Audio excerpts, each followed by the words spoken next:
melingkupiku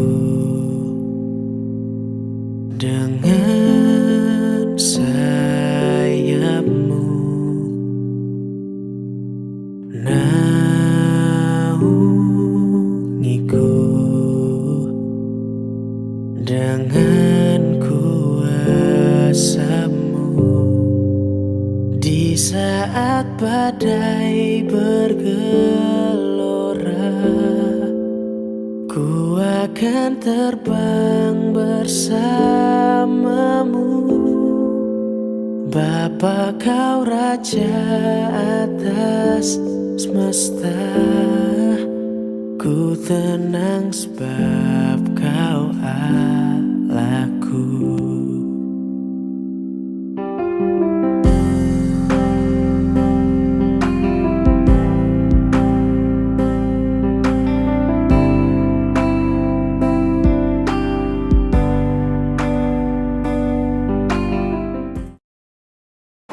Shalom, jumpa lagi kita di ulang tahun Gereja Terang Hidup yang ke-43.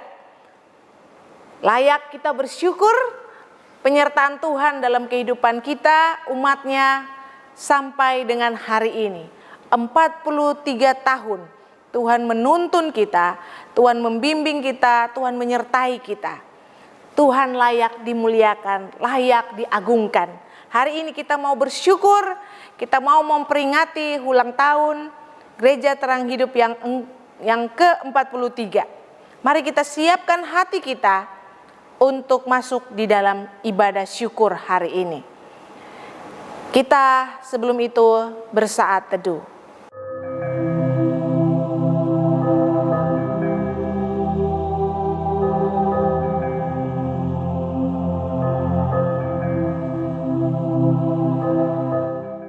Amin.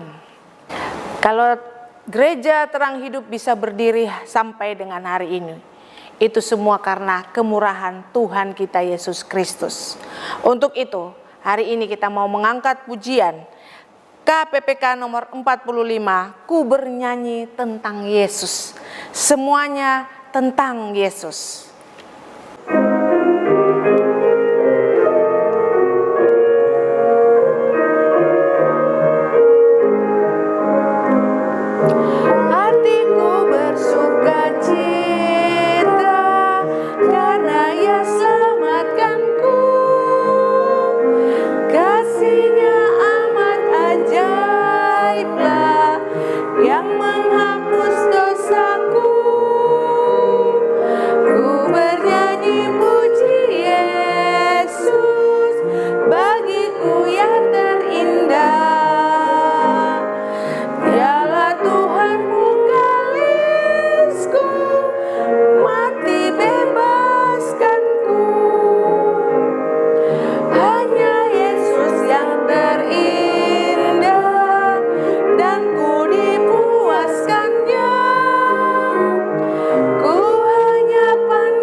Kebaktian kita berlangsung dalam nama Bapa, Anak, dan Roh Kudus.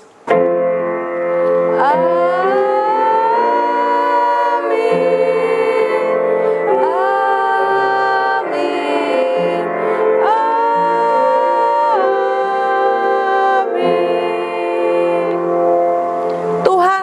beserta saudara. Dan beserta saudara juga. Kata pembuka terambil di dalam kitab Matius pasal 14 ayat 25 sampai 27. Kira-kira jam 3 malam datanglah Yesus kepada mereka berjalan di atas air. Ketika murid-muridnya melihat dia berjalan di atas air, mereka terkejut dan berseru, "Itu hantu!" Lalu berteriak-teriak karena takut. Tetapi segera Yesus berkata kepada mereka, "Tenanglah, aku ini, jangan takut." Pengakuan dosa akan dipimpin oleh Pendeta Melisa Sugihermanto. Saudara-saudara, inilah kesekian kalinya kita datang memohon pengampunan dosa. Biarlah ini kita lakukan bukan sekedar satu kebiasaan atau ritual, tapi kita lakukan dengan satu kesungguhan bahwa kita ingin hidup lebih menyenangkan hati Tuhan. Mari kita tenangkan hati kita di hadapan Tuhan. Kita berdoa, kita mohon ampun untuk segala dosa yang telah kita perbuat. Bapa, inilah kami datang kembali di hadapan-Mu dengan segala kelemahan kami, dosa-dosa yang masih terus kami lakukan. Kami mohon Tuhan, ampunilah kami, sucikan kami kalau seringkali kami masih jauh dari apa yang Tuhan inginkan. Hidup kami belum memuliakan Tuhan, menghormati Tuhan seutuhnya. Banyak kegagalan demi kegagalan yang masih kami lakukan. Tuhan, sebagai anak kami juga seringkali kurang menghormati orang tua kami. Sebagai orang tua kami juga kerap kali tidak menjadi teladan bagi anak-anak kami. Sebagai pasangan kami juga ya Tuhan tidak lagi mengasihi, tidak lagi bersikap menghormati. Tuhan, sebagai karyawan kami juga seringkali tidak melakukan tugas kami dengan sepenuh hati. Sebagai atasan, kami juga kurang menghargai jeripaya apa yang telah dilakukan oleh staf kami. Kami serahkan Tuhan semua ini ke dalam tangan-Mu. Layakan kami, sucikan kami, sebelum kami menghampiri Engkau lebih jauh. Biarlah Tuhan, Engkau berkenan membasuh kami. Sehingga ya Tuhan, si iblis tidak dapat menuduh kami bahwa kami adalah orang-orang yang berdosa, tapi kami adalah orang-orang yang telah disucikan oleh Tuhan. Inilah doa kami, dalam nama Tuhan Yesus kami berdoa. Amin. Berita anugerah terambil di dalam kitab Roma pasal 8 ayat 34 sampai 37. Kristus Yesus yang telah mati, bahkan lebih lagi yang telah bangkit, yang juga duduk di sebelah kanan Allah, yang malah menjadi pembela bagi kita, siapakah yang akan memisahkan kita dari kasih Kristus? Penindasan, atau kesesakan, atau penganiayaan, atau kelaparan, atau ketelanjangan, atau bahaya, atau pedang? Seperti ada tertulis, oleh karena Engkau kami ada dalam bahaya maut sepanjang hari. Kami telah dianggap sebagai domba-domba sembelihan. Tetapi dalam semuanya itu kita lebih daripada orang-orang yang menang oleh Dia yang telah mengasihi kita. Demikianlah berita anugerah dari Allah. Syukur kepada Allah. Saatnya kita akan mendengarkan firman Tuhan yang akan dibawakan oleh Pendeta Melisa Sugihermanto dengan tema Yesus menyertaimu di dalam badai. Kemudian akan dilanjutkan dengan perjamuan kudus.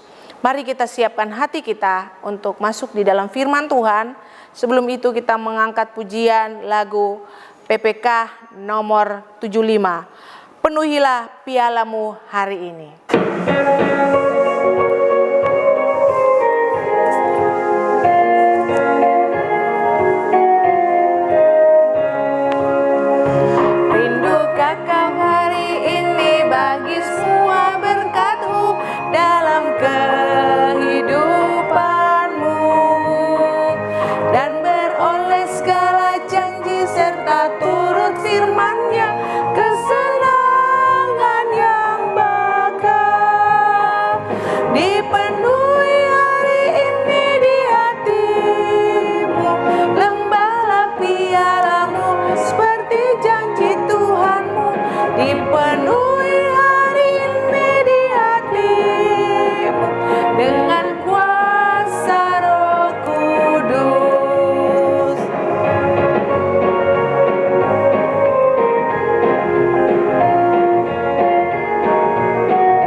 dengan kuasa Roh Kudus.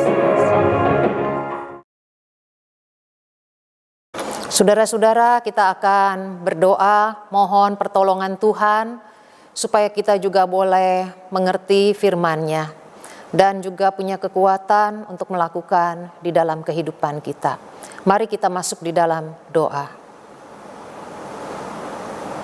Firman-Mu Tuhan kiranya terus berbicara kepada kami, mampukan kami mengerti situasi pada saat ketika para penulis menulis bagian ini, dan kami juga rindu Roh yang sama menolong kami mengaplikasikan, menerapkan kebenaran firman-Mu di zaman ini.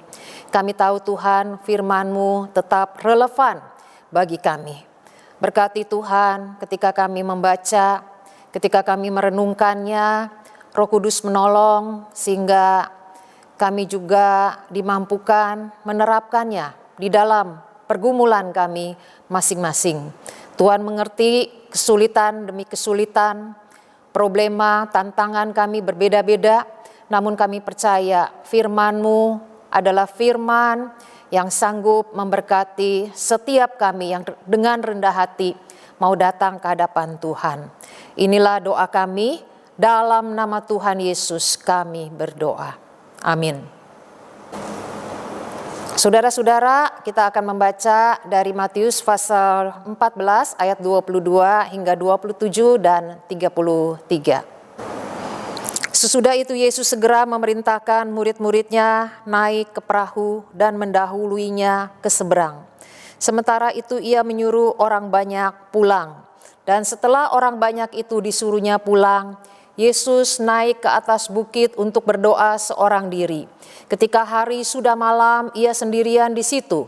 Perahu murid-muridnya sudah beberapa mil jauhnya dari pantai dan diombang-ambingkan gelombang karena angin sakal.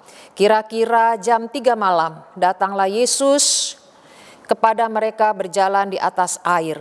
Ketika murid-muridnya melihat dia berjalan di atas air, mereka terkejut dan berseru, "Itu hantu," lalu berteriak-teriak karena takut. Tetapi segera Yesus berkata kepada mereka, "Tenanglah, aku ini, jangan takut."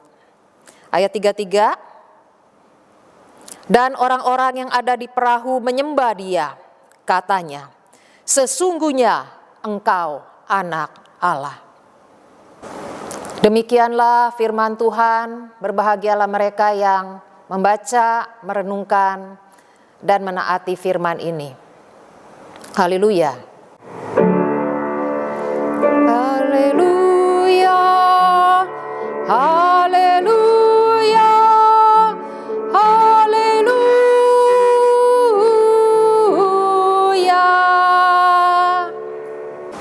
Saudara-saudara, hari ini adalah hari yang spesial karena gereja kita berulang tahun yang ke-43.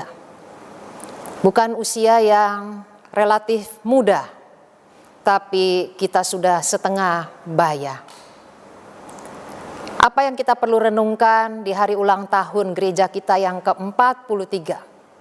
Saya memikirkannya ditambah dengan situasi pandemi, maka saya memilih tema, Yesus menyertaimu di dalam badai. Yesus menyertaimu di dalam badai. Saudara-saudara yang saya kasih dalam Tuhan, akhir-akhir ini situasi sangat tidak nyaman. Karena ketika kita di jalan naik kendaraan, maka kita mendengar suara sirine ambulan yang meminta kita untuk menyingkir karena mereka ingin membawa dengan cepat orang sakit yang ada di dalam ambulan. Atau di dalam rumah pun kita masih mendengar suara sirine tersebut. Kita tahu suara itu bukan suara yang biasa seperti dulu-dulu, tapi suara itu adalah suara yang mengingatkan kita bahwa begitu banyak orang yang terpapar COVID. Kalau dulu kita hanya mendengar 1-2 orang kenalan kita, tetapi sekarang itu juga terkena kepada anggota keluarga kita, bahkan ada yang sampai anggota keluarganya direnggut nyawanya oleh COVID ini. Saudara-saudara yang saya kasih dalam Tuhan, Sepertinya kita ada di dalam antrian ketika kita mendengar suara sirine itu. Memang kita tidak ingin ada di dalam antrian tersebut, tapi kita tidak tahu. Sangat mungkin sepertinya kapan antrian itu datang pada kita. Dan tentu kita tidak harapkan. Saudara-saudara yang saya kasih dalam Tuhan, kita benar-benar merasa dalam situasi yang mencekam kita. Saya punya pengalaman ketika berada di tengah laut Bunaken. Saat itu saya 2 teman dan tentu dengan nona rumah yaitu Chuan Tau Meke, kami pergi pasiar ke Bunaken. Saat tiba di sana sepi ya. Kami juga tidak tahu kenapa sepi. Lalu kami mulai menyewa satu speedboat yang akan membawa kami ke tengah laut untuk melihat pemandangan di kedalaman laut tersebut. Saudara, saya dalam keadaan tidak fit sehingga membuat saya mabuk. Saya tidak dapat berbuat apa-apa, hanya menunduk saja ya. Dan saya hanya ingin kapan saya tiba di tepi pantai. Mereka semua happy-happy, mereka senang sekali melihat keindahan laut yang begitu luar biasa. Kami tiba, lalu kami lupa ya. Tadi saya khususnya yang tadi mabuk, ketika tiba di pantai saya sudah lupa dengan apa yang terjadi. Saya sudah mulai juga larut. Saya juga begitu happy-happy. Sekarang tiba saatnya kami akan kembali. Saudara, kami naik speedboat yang sama. Ya, teman saya sempat snorkeling untuk melihat kedalaman laut. Tapi saya sudah tidak sanggup lagi. Saya kembali mabuk lagi. Saudara, setelah itu kami melanjutkan perjalanan untuk menuju pantai kembali. Tapi saudara, apa yang terjadi? Angin tiba-tiba begitu besar, ya, gelombang begitu tinggi, membuat kami merasa speedboat itu bisa pecah, terhempas dengan kencangnya sekali. Saudara bisa bayangkan betapa menakutkan. Ditambah saya juga berpikir saya dalam keadaan mabuk, apa mungkin saya bisa berenang? Saya mungkin orang yang pertama mati. Saudara, dalam keadaan seperti itu masih juga terpikir, wah saya meninggal dalam keadaan pasiar, bukan pengabaran Injil. Saudara, mungkin saya berpikir inilah saatnya saya dipanggil Tuhan. Saudara, begitu besarnya gelombang, hantam sana, hantam sini. Kami terus melihat ke depan, kapan itu tepi pantai boleh kami lihat. Saudara, semua berpegangan, semua sudah siap dengan pelampung. Puji Tuhan saudara, kami tiba di tepi pantai. Pengemudi mengatakan, hari ini luar biasa anginnya, begitu dahsyat, ternyata kencang, ya, gelombang juga begitu tinggi. Coba kalau dari awal dia bicara bahwa angin begitu besar, ya, sebaiknya jangan, kami tidak akan naik. Saya berpikir teman-teman saya tidak punya pengalaman seperti saya yang begitu ketakutan. Saya tanya dengan mereka. Mereka pun mengatakan, kami juga takut. Kami berpikir kita akan mati sama-sama. Saudara, itu hanya sebagian kecil dari badai yang kami alami di Laut Bunaken. Bagaimana ketika murid-murid mengalami badai ketika mereka ada di laut? Pelajaran rohani apa yang kita bisa dapatkan? Saudara, kita lihat yang pertama dari ayat 22. Setelah itu Yesus segera memerintahkan murid-muridnya naik ke perahu dan mendahuluinya ke seberang. Sementara itu ia menyuruh orang banyak pulang. Yesus yang memerintahkan murid-muridnya untuk duluan ke seberang. Dan dia minta orang banyak itu pulang. Kenapa saudara?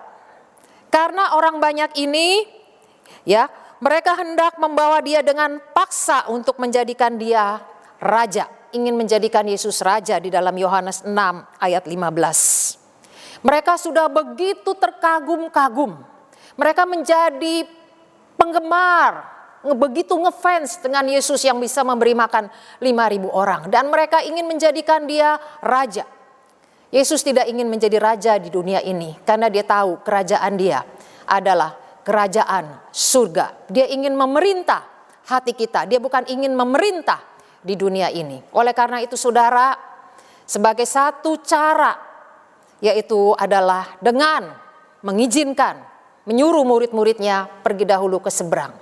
Ditambah murid juga punya keinginan yang sama, mereka pun juga ingin menjadikan Yesus sebagai raja. Kenapa saudara? Karena mereka berpikir ketika Yesus menjadi raja, mereka akan mendapatkan posisi. Ada yang menjadi menteri keuangan, mungkin ada juga yang menjadi menteri perikanan. Saudara-saudara, jadi begitu klop antara keinginan massa yang ingin menjadikan Yesus raja dan keinginan murid-murid. Oleh karena itu Yesus memerintah murid-murid pergi dahulu ke seberang. Dengan demikian membubarkan massa yang saat itu sedang begitu terkagum-kagum. Saudara-saudara yang saya kasih dalam Tuhan. Jadi Yesus, ini ide Yesus menyuruh mereka ke seberang. Yesus yang memerintahkan. Namun apa yang terjadi ketika murid-murid Yesus pergi duluan ke seberang? Ayat yang ke-24. Perahu murid-muridnya sudah beberapa mil jauhnya dari pantai dan diombang-ambingkan gelombang karena angin sakal. Sudah beberapa mil jauhnya dari pantai, artinya mereka tidak bisa lagi kembali ke pantai. Mereka sudah ada di tengah-tengah pantai. Namun mereka tidak bisa mencapai seberang. Kenapa? Karena angin itu berlawanan. Mereka mendayung, berharap bisa tiba ke seberang atau kembali lagi, tetapi tidak bisa. Angin itu begitu kerasnya menerpa perahu mereka. Saudara, sebagai nelayan yang berpengalaman, saat itu mereka benar-benar ketakutan. Ini bukan satu gelombang yang biasa. Ini gelombang yang bisa merenggut akan nyawa mereka. Oleh karena itu saudara, bisa saya bayangkan bagaimana murid itu mereka mencari ke sana sini di tengah laut yang begitu gelap. Karena hari sudah malam, tapi tidak ada pertolongan. Mungkin mereka pun berteriak, berharap ada perahu lain yang akan datang menolong mereka. Namun semuanya sia-sia. Mereka tidak mendapatkan apa-apa. Mereka tidak mendengar apa-apa. Saudara-saudara, berapa lama murid-murid ini terombang-ambing di tengah laut? Pasal 25. Kira-kira jam 3 malam datanglah Yesus kepada mereka, berjalan di atas air. Kalau mereka disuruh oleh Yesus menyeberang, kira-kira pukul 6 dan Kristus datang pada pukul 3 pagi. Berapa jam saudara? Para murid diperkirakan ada 9 jam di tengah lautan, di tengah gelombang. Saudara, sebenarnya dalam cuaca yang normal, mereka bisa menempuh seberang laut itu dalam waktu 2 atau 3 jam.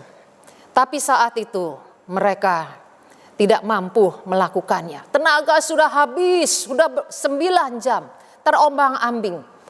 Perahu sepertinya juga akan tenggelam. Ditambah ketakutan yang ada pada diri mereka membuat mereka semakin merasa inilah saatnya kami akan meninggal dunia.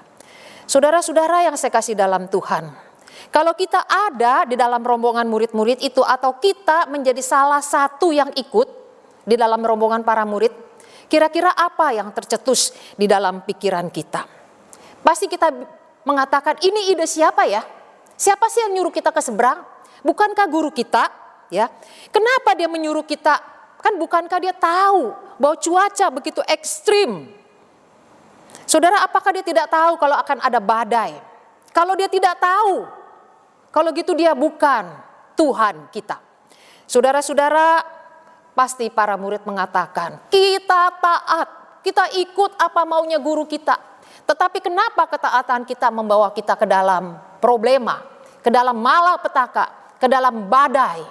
Saudara, bukankah ini yang juga seringkali ada di pikiran kita? Meskipun kita tidak mencetuskannya. Tuhan, bukankah aku sudah taat?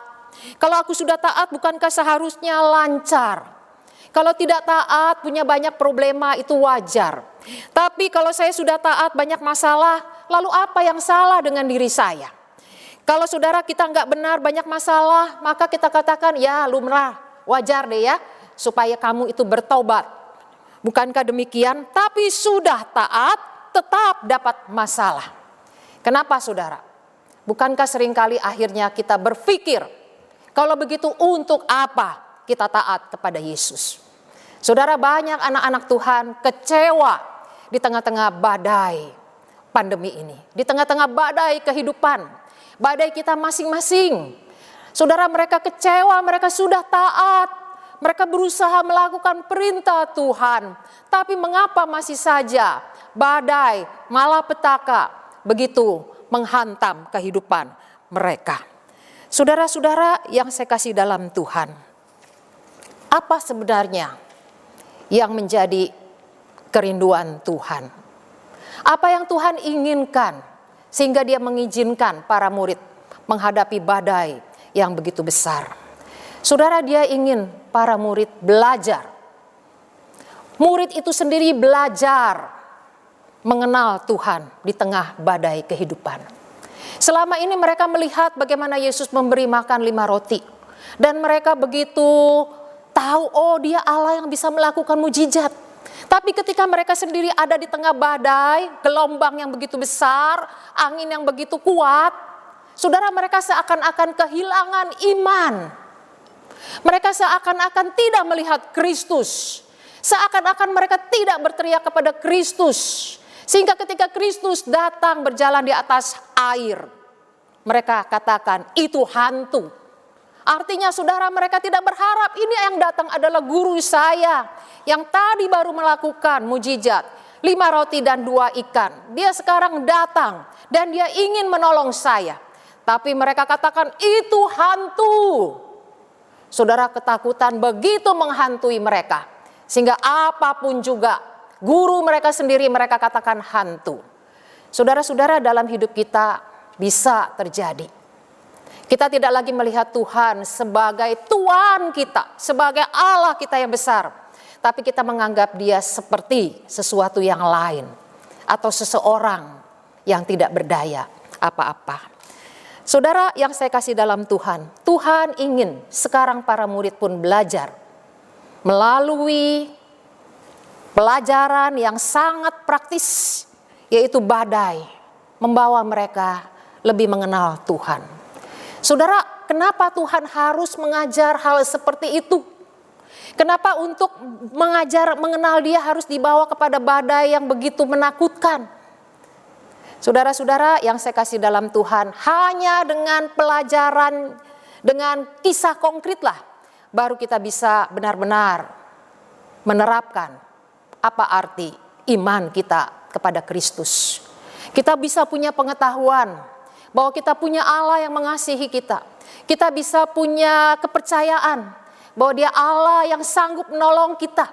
Tapi pada waktu kita berada di dalam badai kehidupan, adakah kita benar-benar menerapkan bahwa Dia benar Allah yang mampu mengatasi badai hidup? Saudara-saudara, terkadang kita menciptakan badai kita sendiri. Terkadang kita menciptakan badai-badai kita sendiri. Kita terlalu ingin menikmati kesenangan duniawi, atau kita meminjam uang terlalu banyak, atau kita bergaul dengan orang-orang yang salah, atau kita suka lari dari kenyataan dengan minum-minuman keras. Kita mendapati diri kita dalam badai buatan kita sendiri. Saudara yang saya kasih dalam Tuhan, jelas yang dihadapi oleh murid bukan badai buatan mereka sendiri. Ya, mereka tidak seperti Yunus yang lari dari panggilan Tuhan. Mereka adalah murid-murid yang mencoba menaati Tuhan. Kalau begitu, untuk apa ketaatan mereka? Saudara-saudara, ketaatan mendatangkan, ya, ketaatan membawa kita kepada pembelaan Tuhan. Ketaatan mendatangkan pembelaan Tuhan. Saya katakan, ketika kita taat, kita berada di dalam satu kondisi. Allah beserta kita. Allah akan membela kita. Allah akan berperkara.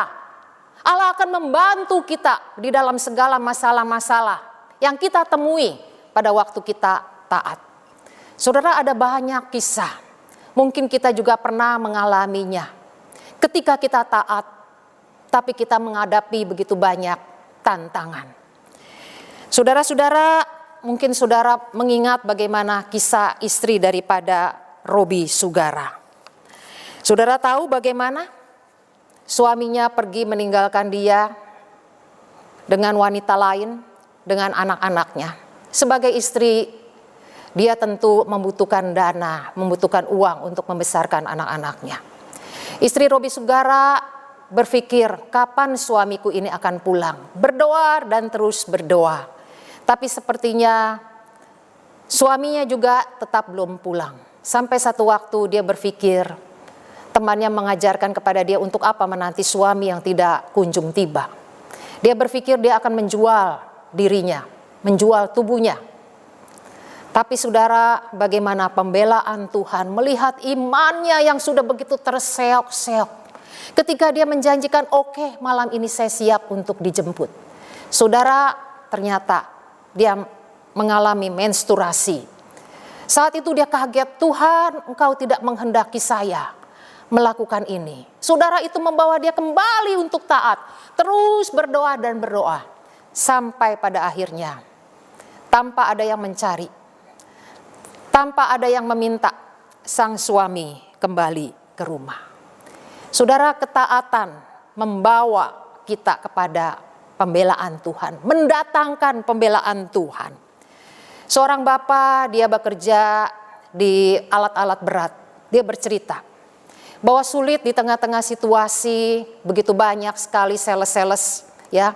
Mereka bisa memberikan servis, ya, memberikan servis-servis kepada orang yang membeli. Sementara dia tidak bisa lakukan itu. Saudara, dia berpikir, Tuhan, bagaimana saya bisa mencukupi kebutuhan keluarga saya? Para sales yang lain, mereka berlaku curang, ya, mereka menjatuhkan harga, merusak pasaran. Saudara tahu apa yang Tuhan lakukan? Dia tidak seperti sales lain yang menjual begitu banyak barang. Tapi ketika dia menjual satu alat berat, keuntungannya itu berlipat kali ganda. Saudara melihat bagaimana ketaatan mendatangkan akan pembelaan Tuhan. Saya percaya ada banyak kisah dan mungkin saudara juga mengalaminya. Bahwa Tuhan tidak lepas tangan pada waktu kita taat. Bahwa Tuhan akan berperkara, Tuhan akan campur tangan, Tuhan akan menyertai, Tuhan akan membimbing, Tuhan akan berhadapan dengan masalah-masalah kita. Kita tidak dibiarkan sendiri, namun masalahnya seringkali kita seperti para murid. Kita tidak lagi berseru-seru kepada Tuhan, tapi kita lebih dilanda oleh keputusasaan dan ketakutan. Saudara yang saya kasih dalam Tuhan, bagaimana dengan kita? Apakah kita mengalami pembelaan Tuhan pada waktu kita taat? Dalam rangka ulang tahun gereja yang ke-43, saya ingat sekali bahwa badai terbesar yang saya alami di dalam pelayanan adalah ketika membangun gereja ini. Waktu itu saudara, ya, surat IMB sudah keluar, tapi masyarakat menolak. Mereka tidak setuju kalau gereja ini dibangun. Bagaimana tidak stres saudara? Bangunan ini yang lama sudah dirobohkan, tinggal bagian depan saja, tembok depan. Dan kita sudah pindah ke ruko. Saudara, masyarakat juga mengancam kita, ya, bahwa gereja harus segera ditutup. Saudara bisa bayangkan, nggak bangun gereja nggak apa-apa. Tapi kalau sampai ditutup, benar-benar saudara itu seperti badai yang begitu menghantam. Kita cari bantuan sana sini. Pihak kepolisian mengatakan kami sedang memfasilitasi. Jadi IMB tolong diperpanjang. Saudara, ada kemungkinan diizinkan atau tidak diizinkan. Lalu mulai tersebar lagi isu bahwa gereja memalsukan kop gereja. Ya, waktu mengumpulkan tanda tangan, kop gerejanya itu bilangnya renovasi. Tapi setelah tanda tangan itu terkumpul, maka kop gerejanya diganti bahwa kita ingin membangun. Dan dikatakan ada sebagian tanda tangan itu bukan orang tersebut yang menandatangani. Oleh karena itu, kita harus kembali mengumpulkan tanda tangan kalau kita ingin membangun gereja. Saudara, saya ingat kejadian itu adalah di sebuah masjid di belakang. Benar-benar saudara putus asa, takut, Tuhan, bukankah gerejamu yang akan dibangun? Bukan kami berusaha untuk taat? Kami sudah dapatkan IMB, di mana pembelaan Tuhan untuk kami? Saudara-saudara yang saya kasih dalam Tuhan, benar-benar kita putus asa. Saudara, kita cari bantuan sana sini, tidak mudah, sampai 2 kali. IMB itu harus diperpanjang, artinya 1 tahun. Saudara, dalam keadaan sudah kita pasrah, kita tidak tahu lagi apa yang harus kita perbuat. Ternyata Tuhan melakukan pembelaannya. Kita diizinkan membangun, ya, ada keputusan dari polisi bahwa kita boleh membangun. IMB sudah boleh diperpanjang sehingga kita boleh membangun. Saudara-saudara, itu adalah badai ketika gereja ini ingin dibangun. Biarlah sekali lagi ketika kita melihat akan gedung gereja ini, hati kita begitu bersyukur kepada Tuhan, Sang Kepala Gereja, yang tetap setia kepada gerejanya. Dari awal berdirinya, ketika Pendeta Amos Tan mendirikannya dengan jerih payah, sampai sekarang dan saudara akan melanjutkannya. Biarlah sekali lagi kita melihat bahwa pembelaan Tuhan itu terus ada di dalam hidup kita. Saudara, apa badai yang saat ini sedang kita alami? Badai apa yang kita alami saat ini? Apakah kita mengalami badai yang begitu berat? Saudara-saudara, datanglah kepada Tuhan. Datang kepada Tuhan, mohon sekali lagi campur tangan Tuhan. Mohon sekali lagi pembelaan Tuhan, penyertaan Tuhan untuk kita. Saudara yang saya kasih dalam Tuhan, biarlah sekali lagi ini menjadi satu pelajaran buat kita. Di tengah pandemi ini, tetaplah kita taat. Karena ini adalah syarat untuk kita dibela oleh Tuhan. Untuk kita disertai oleh Tuhan. Banyak orang berpikir seharusnya Tuhan mengerti. Ini pandemi sehingga saya boleh melakukan apa saja. Harusnya Tuhan mengerti. Sehingga dia melakukan hal-hal yang melanggar firman Tuhan. Saudara, kita menghadapi badai kita masing-masing. Tidak ada yang bisa menjalani hidup tanpa badai. Pada satu titik, ya, bisa jadi sekarang adalah kita berada di dalam langit terang, semua terasa baik-baik saja. Bukan mau menakut-nakuti, tapi memang bisa ada di dalam satu titik. Kita merasa langit begitu gelap, angin begitu besar, gelombang begitu menderu, membuat kita ketakutan dan kita merasakan terpaan gelombang laut yang menghantam kehidupan kita. Namun saudara, kita tidak perlu takut. Tetaplah bersandar kepada Tuhan. Kenapa saudara? Karena Dia Allah yang menyertai kita di dalam badai. Hal yang kedua, yang terakhir, apa yang kita belajar? Ketika badai ganas melanda murid-murid yang taat. Di mana Yesus, saudara? Mungkin saudara kalau jadi murid Yesus bertanya, di mana guru kita? Kenapa dia menyuruh kita ke seberang, dia enak-enakan di seberang? Apakah dia lagi makan karena tadi sudah kelaparan melayani orang begitu banyak? Ataukah dia lagi tidur karena capek? Saudara, ayat 23. Yesus naik ke atas bukit untuk berdoa seorang diri. Yesus naik ke atas bukit untuk berdoa seorang diri. Yesus berdoa sepanjang malam. Dia tahu bahwa angin saat itu begitu besar, deburan ombak begitu kencang, dia dengar akan semuanya itu. Saudara, apa yang Yesus lakukan ketika dia berdoa? Di ayat Roma 8 ayat 34, bahkan yang duduk di sebelah kanan Allah, yang juga bersyafaat bagi kita. Yesus bersyafaat. Yesus berdoa bagi kita. Saudara, apa artinya Yesus bersyafaat bagi kita? Yesus mengajukan permintaan yang spesifik, yang khusus di hadapan Allah. Dia berdoa supaya iman para murid tidak menjadi gugur. Apakah ini pertama kalinya Yesus berdoa, bersyafaat? Saudara, saat Stefanus menjadi martir. Kisah 7 ayat 55. Ia menatap ke langit lalu melihat kemuliaan Allah, dan Yesus berdiri di sebelah kanan Allah. Yesus berdoa untuk Stefanus yang dirajam dengan batu, sehingga pada akhirnya Stefanus tetap memuliakan Allah. Yesus juga berdoa untuk Petrus. Yesus tahu bahwa Petrus akan menghadapi ujian yang besar dari iblis. Yesus meyakinkan, dikatakan, tetapi aku telah berdoa untuk engkau Petrus, supaya imanmu jangan gugur. Lukas 22 ayat 32. Yesus berdoa untuk Stefanus, Yesus berdoa untuk Petrus, Yesus berdoa untuk saudara dan saya. Saudara-saudara, di dalam Ibrani 7 ayat 25, mereka yang datang kepada Allah melaluinya.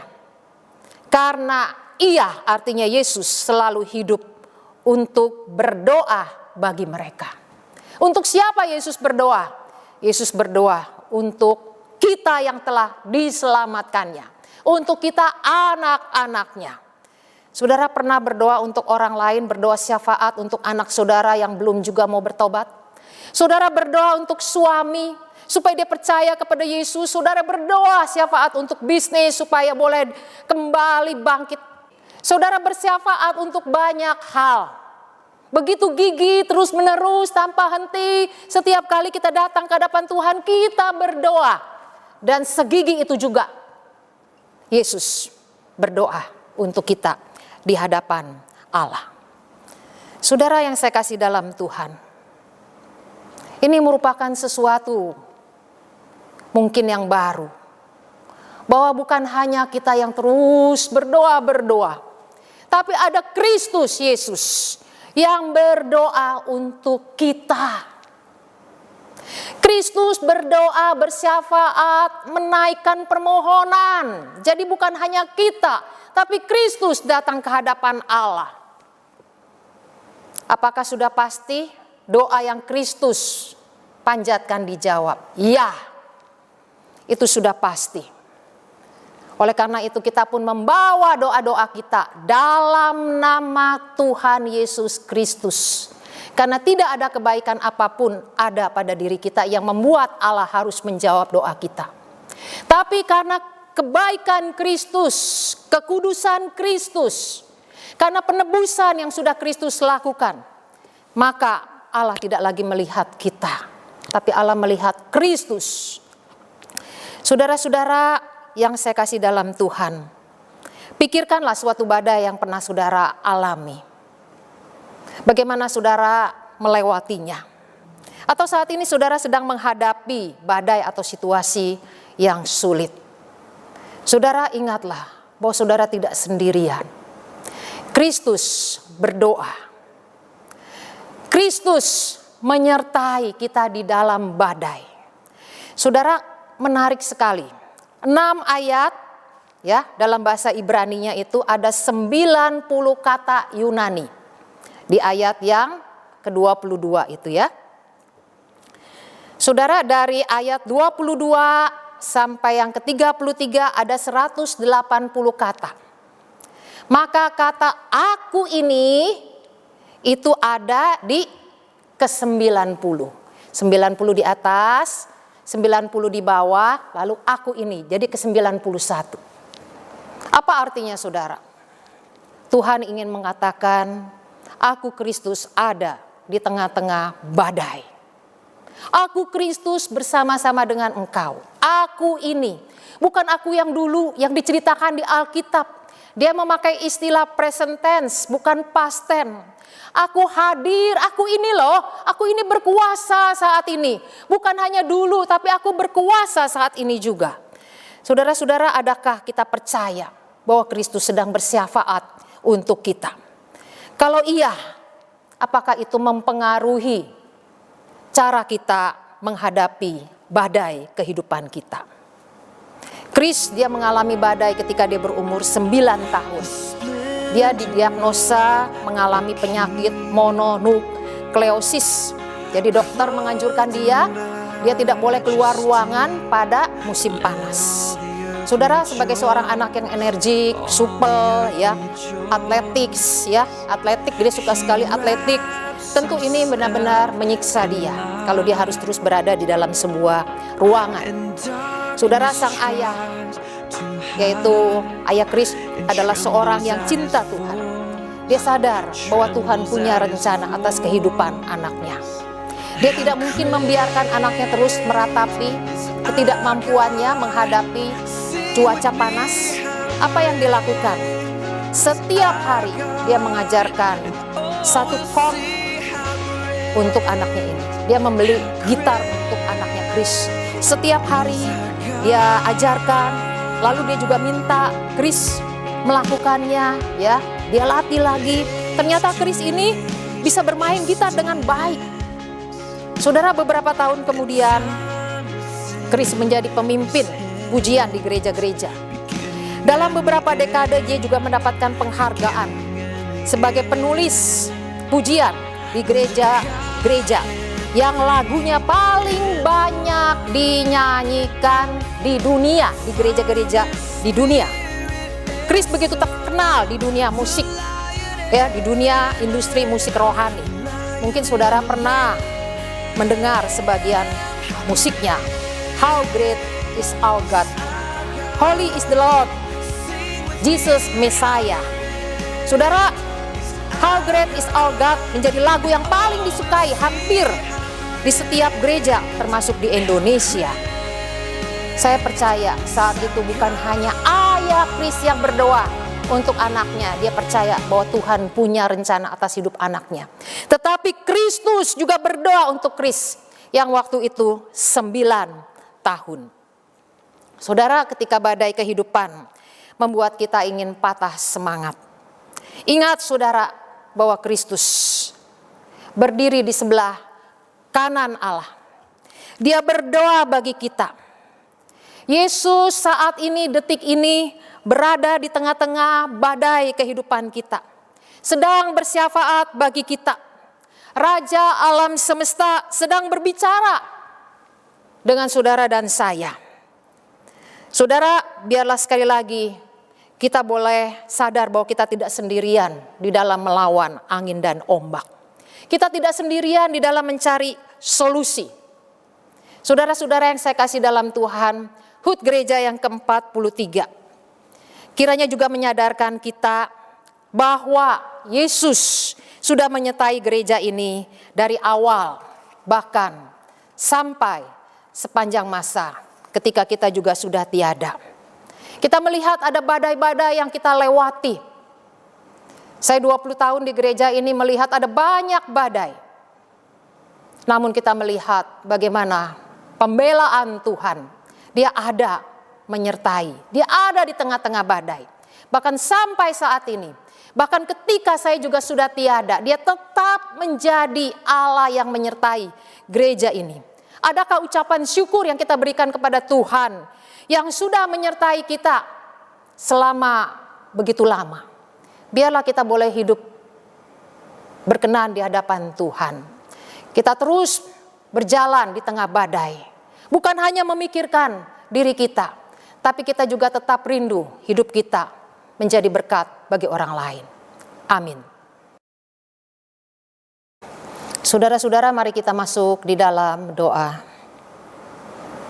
Tuhan, terima kasih Kau sudah menyertai gerejamu selama 43 tahun. Terima kasih Engkau terus berada bersama-sama dengan kami yang seringkali tidak setia, tidak sungguh-sungguh melayani Tuhan. Biarlah ya Tuhan kebenaran-Mu kembali mengingatkan kami, agar kami boleh taat dan kami boleh berada di dalam satu kondisi, posisi, bahwa Engkau menyertai kami, dan Engkau Tuhan mau bersyafaat untuk kami. Tuhan berkati jemaat-Mu Tuhan. Kami pun rindu Tuhan, hidup kami yang singkat dan tak jelas ini di masa pandemi, tetap boleh kami persembahkan untuk kemuliaan bagi nama-Mu. Kami serahkan Tuhan perjamuan kudus sebentar yang kami adakan. Biarlah ini juga boleh mengingatkan kami betapa besar cinta Tuhan kepada kami. Tuhan, sucikan kami. Biarlah kasih kami kepada Engkau semakin bertambah ketika kami mengingat betapa Engkau sangat mengasihi kami. Dalam nama Tuhan Yesus kami berdoa. Amin.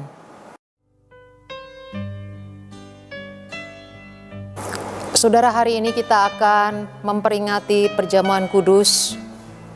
Roti dan anggur melambangkan akan tubuh dan darah Yesus Kristus yang dikorbankan bagi dosa-dosa kita. Biarlah kita boleh dengan tenang berdoa di hadapan Tuhan. Sebelum kita menerima roti dan anggur, kita mau mengakui dosa kita. Kalau seringkali kita tidak taat kepada Tuhan, kita tidak mengasihi Dia, kita tidak melakukan perintahnya, dan kita tidak mengasihi sesama.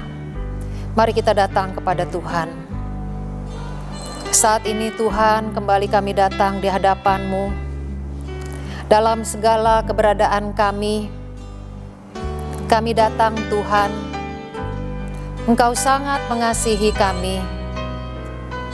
Engkau memanggil kami sebagai anak-anak-Mu dan Engkau menjadikan diri-Mu sebagai Bapa kami. Perkara dosa Engkau telah selesaikan bagi kami. Engkau memberikan kami Tuhan warisan surga. Kehidupan akan datang sudah Engkau pimpin sehingga kami tidak perlu lagi dikuasai oleh perasaan takut. Tuhan, kami bersyukur Engkau mau mengampuni dosa dan salah kami. Ampuni Tuhan kalau seringkali kami tidak mengasihi Engkau. Kami tidak melakukan perintah-Mu. Kami hanya mengasihi diri dan diri. Kami tidak mengasihi Tuhan dan mengasihi pasangan anak-anak kami. Tuhan, layakan kami sebelum kami menerima roti. Biarlah ya Tuhan, Engkau yang memampukan kami untuk mengerti akan kasih Kristus yang begitu besar. Untuk kami juga mampu meresponinya dengan baik. Membalas kasih Tuhan dengan hidup, mencintai Engkau dan sesama. Inilah doa kami, dalam nama Tuhan Yesus kami berdoa. Amin.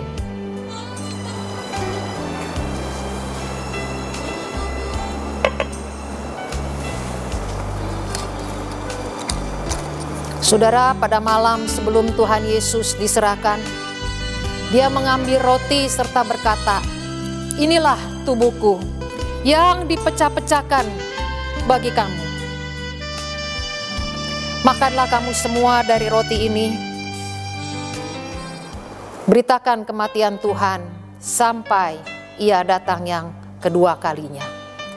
Mari sama-sama kita mencicipi roti yang melambangkan akan tubuh Tuhan. Kita telah berbagian di dalam kerajaan Allah. Kita adalah anggota kerajaan Allah.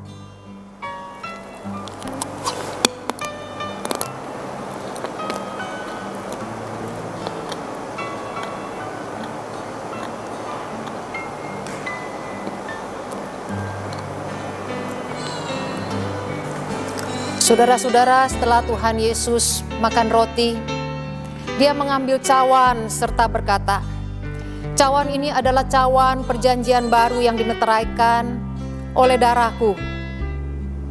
Minumlah kamu semua dari cawan ini." Mari kita sama-sama memegang cawan.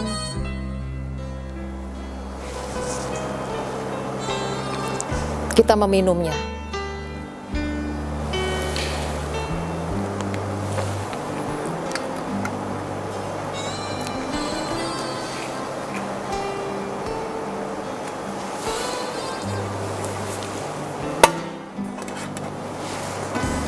Kita kembali berdoa. Terima kasih Bapa, Engkau berkenan mengundang kami ke dalam perjamuan kudus-Mu. Ini adalah bukti betapa Engkau sangat mengasihi kami. Biarlah ya Tuhan, ingatan kami akan kasih Tuhan tidak menjadi pudar di tengah-tengah pandemi ini. Dengan begitu banyaknya badai kehidupan, malapetaka, kesedihan, sakit penyakit, Tuhan, kami mau tetap Tuhan taat kepada perintah-Mu. Biarlah ya Tuhan kami juga boleh mengalami pembelaan Tuhan. Kami berada di dalam satu kondisi taat. Itulah syarat untuk Engkau mau berdekatan dengan kami, memberkati kami. Tuhan, terima kasih kalau Engkau juga mau bersyafaat untuk kami. Kami bersyukur Tuhan, kami tidak sendirian di tengah badai. Engkau menyertai kami di dalam badai pada saat ini, bukan nanti atau masa lalu, tetapi saat ini, detik ini. Kami bersyukur. Tuhan, biarlah kasih kami kepadamu semakin bertambah. Cinta kami kepada sesama juga kami mau terus tambah-tambahkan. Inilah doa kami. Dalam nama Tuhan Yesus kami berdoa. Amin. Kita akan masuk di dalam pengakuan iman rasuli.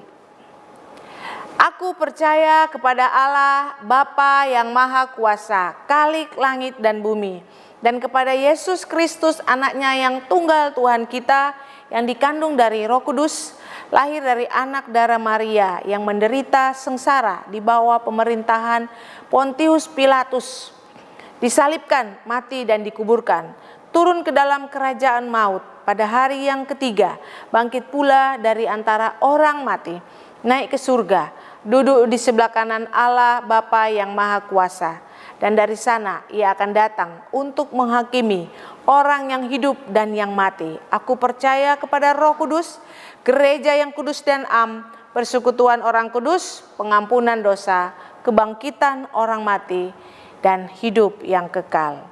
Amin. Saudara-saudara, ini adalah saat yang sangat-sangat penting. Kita mau bersyafaat bagi bangsa dan negara kita yang sedang dilanda badai. Kita berdoa buat seluruh dunia. Kita berdoa biarlah COVID ini bisa segera berlalu. Kita juga doakan untuk jemaat baik yang berulang tahun maupun mereka yang dalam keadaan sedih karena ditinggal oleh orang yang dikasihi. Kita juga berdoa bagi mereka yang punya pergumulan. Mari kita berdoa. Tuhan, kembali kami datang di hadapan-Mu. Ingatkan kami Tuhan, dalam segala situasi, apalagi situasi yang begitu menegangkan, ada banyak korban yang berjatuhan, yang meninggal dunia, orang-orang yang terdekat dengan kami, bahkan anggota keluarga kami, saudara kami seiman, juga ya Tuhan, untuk teman-teman, tetangga, bahkan juga Tuhan, masyarakat, banyak yang telah meninggal dunia karena terpapar akan virus Corona ini. Kami datang di hadapan-Mu. Tuhan, Engkaulah yang menguasai seluruh alam semesta. Kiranya Tuhan campur tangan, menghentikan sehingga COVID ini ya Tuhan boleh stop. Kami tahu Tuhan secara manusia kami tidak sanggup. Biarlah ya Tuhan situasi ini membawa kami tersungkur di hadapan Tuhan. Mencari hadirat Tuhan, mencari Tuhan terlebih dahulu sebelum kami mencari pertolongan, perlindungan Tuhan, kami mau mencari Tuhan. Tuhan, biarlah seluruh bangsa berseru-seru kepadamu dan mereka menemukan Tuhan, mengenal Tuhan semakin dalam. Berkati Tuhan tenaga kerja, para medis, para dokter, perawat. Tuhan, Kau yang tahu betapa mereka berjeri lelah untuk menyelamatkan begitu banyak orang yang terkena. Kami datang saat ini di hadapan-Mu.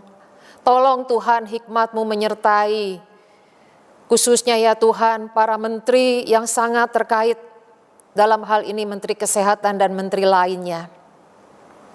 Kami juga terus berdoa, tambahkan kepada kami masyarakat kesadaran, supaya kami Tuhan tidak menjadi orang yang begitu keras kepala, memberontak terhadap segala yang telah ditentukan. Tuhan, ampunilah kami.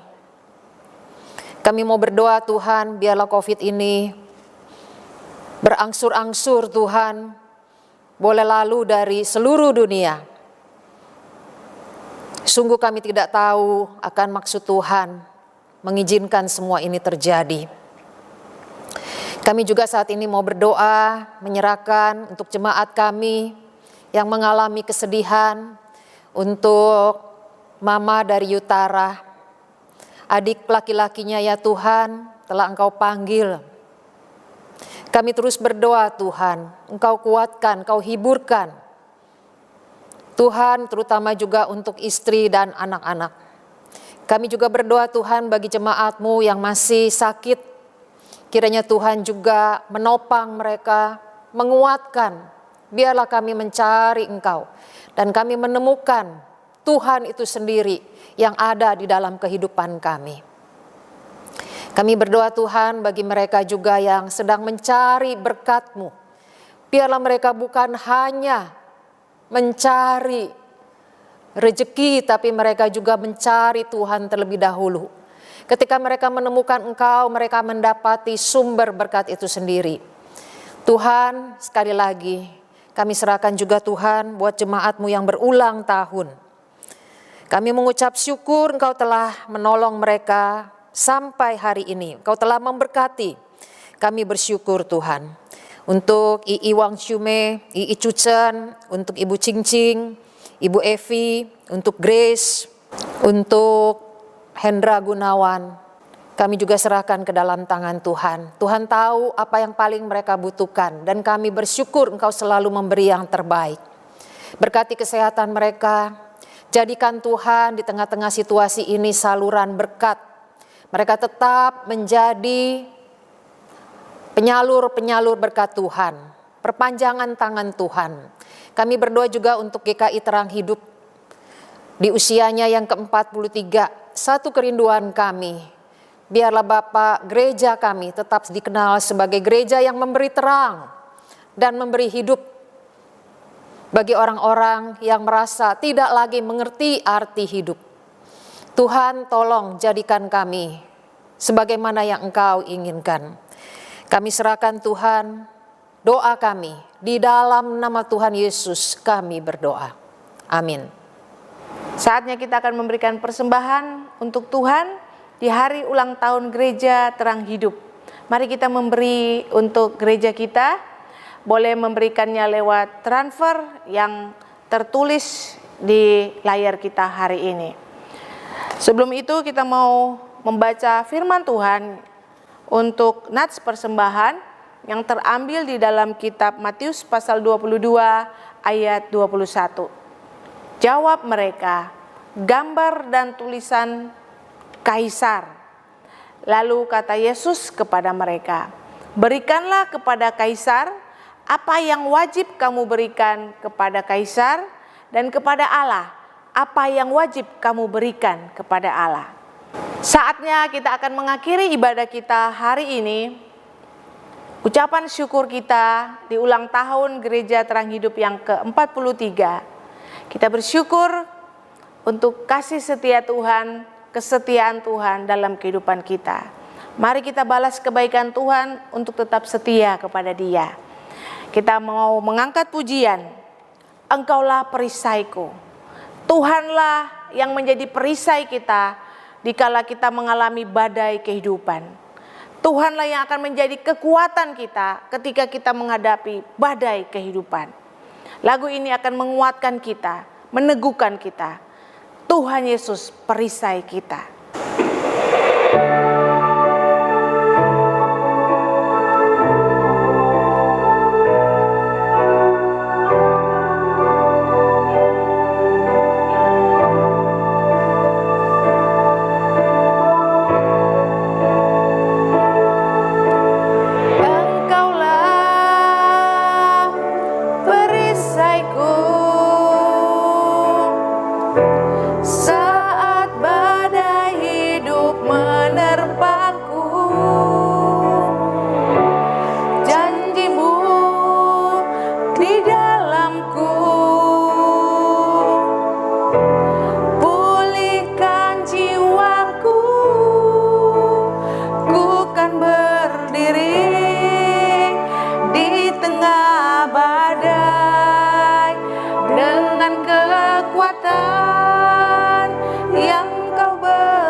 Saudara, hari ini gereja kita berulang tahun yang ke-43. Usia yang tidak lagi muda. Biarlah seiring dengan bertambahnya usia gereja kita sebagai jemaatnya pun semakin dewasa di dalam pengenalan kita akan Tuhan. Terimalah berkat Tuhan. Kemurahan, anugerah, kekuatan dari Tuhan kita Yesus Kristus, cinta kasih dari Allah Bapa, persekutuan, pertolongan, penghiburan dari Allah Roh Kudus, memampukan kita sebagai jemaat Tuhan di GKI Terang Hidup untuk boleh menjadi pembawa berkat dimanapun kita berada. Biarlah kita juga semakin bertumbuh di dalam pengenalan kita akan Tuhan. Kita tahu bahwa Tuhan menyertai kita di dalam badai. Diberkatilah engkau dari sekarang sampai selama-lamanya. Amin. Haleluya, haleluya, haleluya, haleluya, haleluya, amin, amin, amin.